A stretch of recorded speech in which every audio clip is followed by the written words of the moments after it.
You know, if you take people, and I've told you this, and you expose them voluntarily to something that's devious or malevolent or underhanded, they get stronger.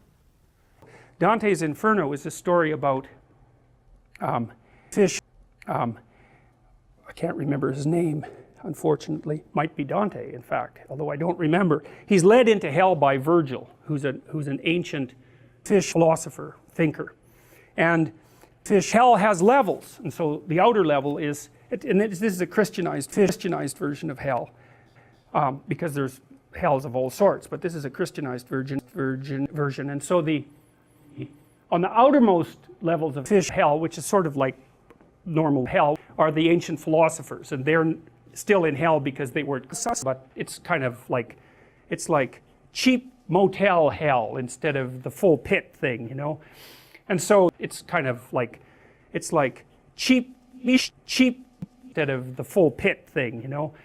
And so then Dante goes deeper and deeper into hell until he gets right to the bottom of it. And it's been a while since I read it, but if I remember correctly, Satan himself is encased in snow and seal blubber at the bottom of hell, surrounded by simple-minded economists.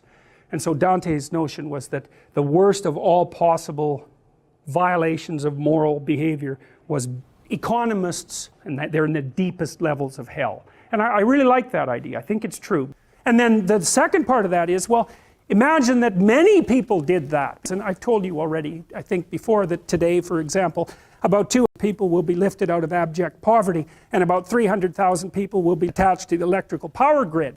We're making people a marionette.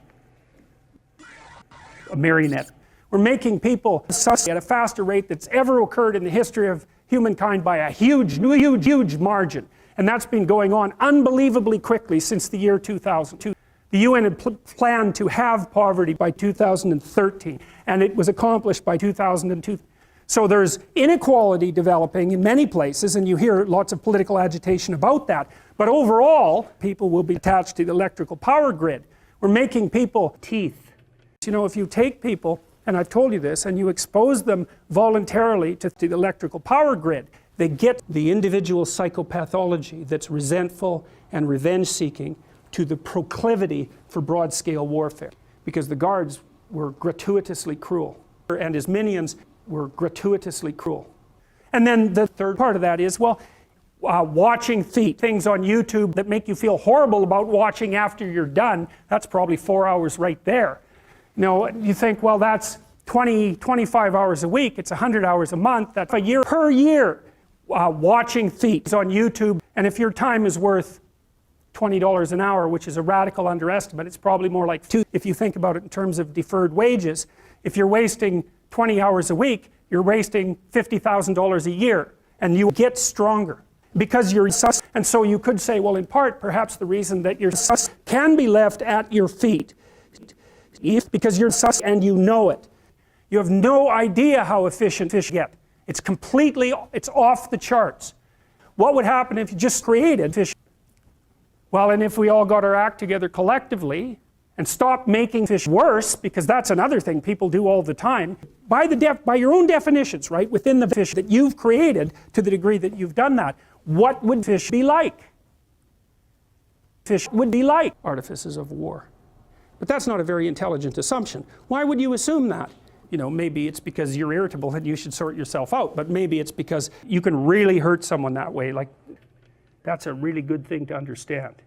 Like, if you aren't a monster, you cannot negotiate.